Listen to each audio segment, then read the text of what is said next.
Sam, so you said you're a pro-gun, but you believe in some controls. Yeah. Okay. You're in college, you're obviously a smart guy. I think it's important then to define what it is we're discussing, right? Yeah. When you say some controls, what kind of controls?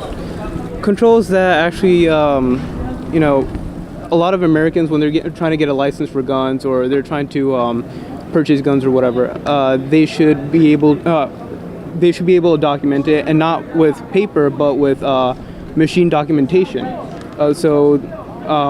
And on top of that, they should go through a psych evaluation of if they're too violent or they have a past of being too violent. Then they should be restricted or completely opted out of even owning a gun, depending on how violent they are. So before we go, so you are saying that if somebody has a documented history of violence, they should not be able to purchase a firearm? Yes, or they should be restricted to only probably a handgun.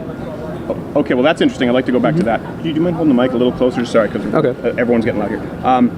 So if I were to tell you it's already the law, I assume you've never purchased a firearm. No. Okay, it's already the law. You can't buy a firearm if you're a violent criminal. It's not allowed. Yeah. And they said, but maybe only restricted to a handgun. Yeah. I find that curious. Why would someone be restricted to a handgun above other guns? Because here's the thing.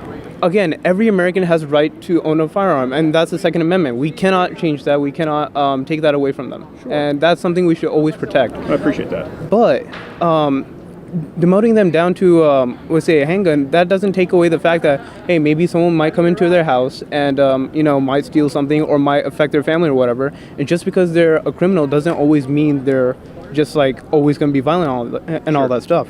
If they have a handgun to at least protect themselves and not cause mass damage to, like, what happened in Las Vegas, right, then that way they're protecting themselves and they won't be out there to harm others. And if they do, we also have the police at hand to at least limit casualties and all that stuff. Forgive me if it seems like I'm interrupting. I just because you go to, I want to kind of address each point so we can find out whether we agree or not. So my understanding is that you're saying we should limit these people to handguns, as opposed to long rifles, semi-automatic rifles, with which they could commit mass damage. So in order to mitigate the damage. Yes.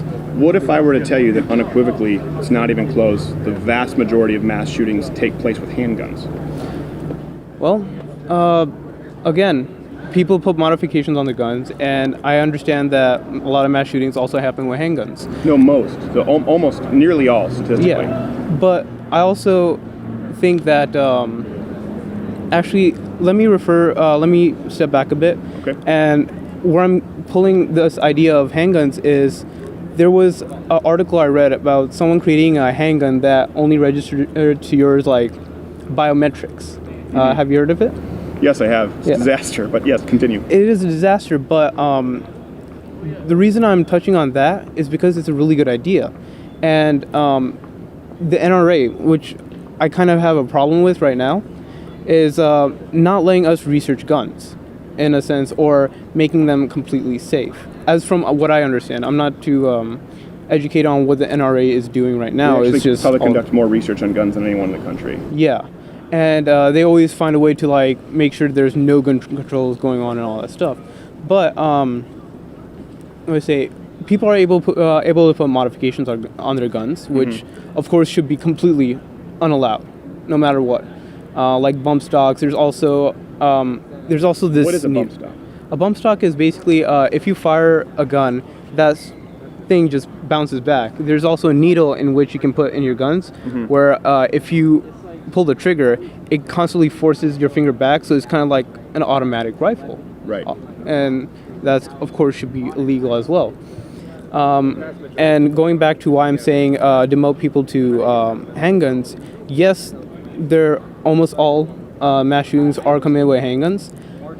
Again, I'm saying people should go through background checks and all that stuff. But that already happened. That already exists. But it's not too refined. Yeah. I mean, here's one thing I would say, respectfully, and I do disagree with you on several instances, but I appreciate you taking the time. I think that there's a discussion taking place in this country, and it's between two camps. You're not going to like what I'm about to say, but it's not meant as a personal insult. Yeah, no. It's between gun owners and the completely ill-informed. If you've purchased a firearm, you would know that everything you've just said is untrue. Yeah. And I don't say that to insult you. No, As you're a matter of fact, I would recommend you go purchase a firearm for yourself, even if you're getting just getting a gun, a revolver. Okay. You know what I mean? A .22 revolver. Okay. You'll go through a background check. You'll see, asking the questions. They're going to ask for your license. They're going to make sure it's the same address that you currently live. It'll probably be the most stringent background check you've ever gone through. It's more stringent than Social Security. Okay. So all of those things already exist. A bump stock is not what you described it to be. As a matter of fact, I can make a bump stock with my belt loop. Really? Yes, Okay. it's a technique. A bump stock allows you to optimize a certain technique. Okay. And it's already illegal to modify a gun to a fully automatic rifle. Okay. This is already illegal, right? So someone taking a firearm and modifying it to make it an illegal firearm is already against the law. It's already against the law to purchase a firearm if you are a convicted felon or if you're a violent criminal. You mentioned the NRA. There's so much research conducted on firearms. As a matter of fact, if I were to ask you, how many defensive uses do you think there are of firearms each year? If you were to guess, you know, I would say a good couple 100,000, maybe into millions. Yeah, into millions. Yeah. How many gun deaths do you think there are? I would say around 10 to 20,000 per year. It's actually a little higher than that, but lower than that if you remove suicides. Okay. So again, these are important, and a lot of these come from pro-firearm associations. I think what is important when we have this discussion, and I hope it's been illuminated, maybe you'll rethink some of your points of view, I would really encourage you to buy a firearm. Yeah. Even if you go right back and just trade it in. You can buy it and then give it right back to the gun shop, and they'll consign it where they run a background. So if you don't want to spend the money. Yeah. Because it's an experience where you learn the things that you thought were not true. Okay. And I think it starts from the presupposition, and I think we start in the common ground. The Second Amendment is not about hunting. It's about the basic right to self-preservation. Okay. And we either support the idea that we have the right to protect ourselves, both our houses, our families, our property, from local threats or tyrannical threats from the government. We either agree on that, and I think we do, or we don't. Yeah. And if you agree that it's a right, like free speech is a right, the government cannot remove a basic human right unless you've foregone it by violating someone else's right. Yeah. And I mean, I love the Second Amendment, I love the Constitution, and I love America of how it is, and I just love the idea that if some other country tries to invade us, we have the firearm. Not only do we have the police and a great military, but we also have the American people who are definitely going to be pissed off and shoot the other guy. I appreciate that you recognize that. What was your name again, sir? Sammy. Sammy? Thank you so much, Sammy. One thing I want to ask, and you were telling me to go ahead and purchase a firearm. Now, I don't mean to sound offensive to anyone or any viewer. No problem at all. The thing is, I'm a person of color, and I'm not even a black person. I'm just a brown person. Yeah.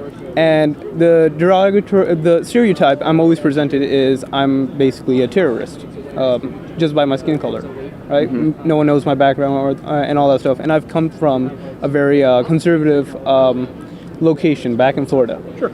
Now, if I purchase a firearm and if I am seen around with a gun, I know for a fact people are always going to view me as a threat.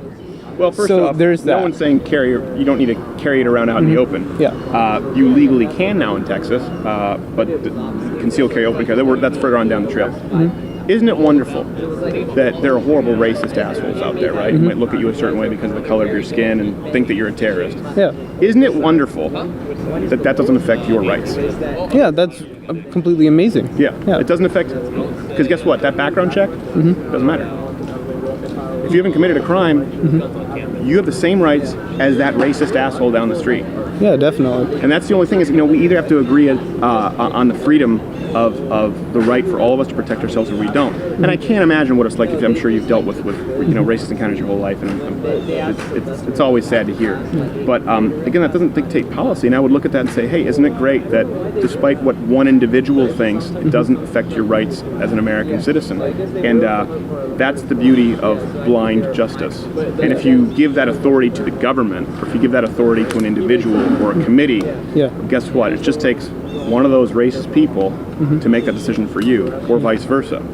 So it's pretty important, right? Especially for minorities, to ensure that that their rights aren't infringed upon by the mob of the majority, right?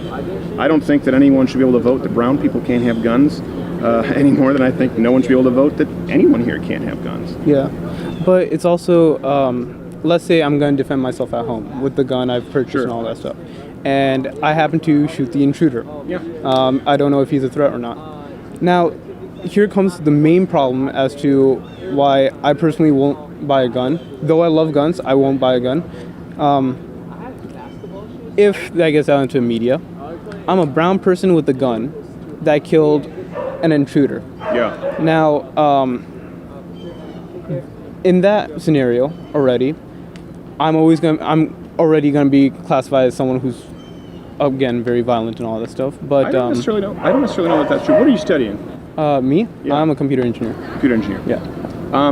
I would encourage you. I know there are other people, so we have to go, Sammy. But Yeah, I would yeah. encourage you to read up more on the Socratic method, because Yeah. I think that if you question some of the things, and I think we've done it here, where you've reestablished some of your views a little Yeah, bit.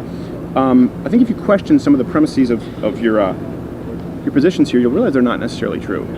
Yeah, And not necessarily something that you can certainly confirm is true. Yeah. And I do think, especially in today's era, more important than political correctness, more important than sensitivity, more important than opinion, is more important than even common ground is truth. Yes. And I think if you examine some of your premises, I say this respectfully, I think you'll find that they are incorrect. Yeah, and that's what I really hope from coming into here, because I'm saying I want gun control, right? Right. And just sitting down and hearing about this, of course, I listen to TYT and I listen to very progressive news outlets. I'm not innocent in any ways with this biased media. Who do you listen to on the right? On the right, I would say on the right, like TYT on the far left, right? Socialists. Yeah. Who do you listen to balance that out? To be honest, nothing else. Mostly I listen to CNN. Anything on TYT is just main events that happen around the world. I never really take their side because, again, I don't like socialism that much. I think there has to be a balance. So do you think watching TYT and CNN, do you feel maybe as though they've almost to a startling degree have under-equipped you? Yes, definitely. Knowing this, because and maybe it's by design, like the fact that some that you may not know that there already are background checks. Yeah. If they're news, that's their job to let you know. Yeah, and that's definitely a case. And again, I'm also not comfortable with watching Fox News because I know there's some stuff that are not true over there, and I've already found that out. Sure. But again, going to CNN, of course, I also know some stuff are not true. But I didn't know it would lie to this extent. Again, TYT, great people there. I really think they just need to bump up the information a bit more. And it's just... Bump up the information. Yeah. Maybe you could start watching some more right-leaning channels. Yeah, definitely. But it's just kind of heartbreaking that I'm looking at only like left channels. I'm still not getting enough information, or I'm not getting all the information I need. Right. Yeah, and thank you for this experience and telling me all this stuff. Thank you, Sammy. I appreciate it, brother. Watch Louder with Crowder live, Monday through Thursday, 10 a.m. Eastern.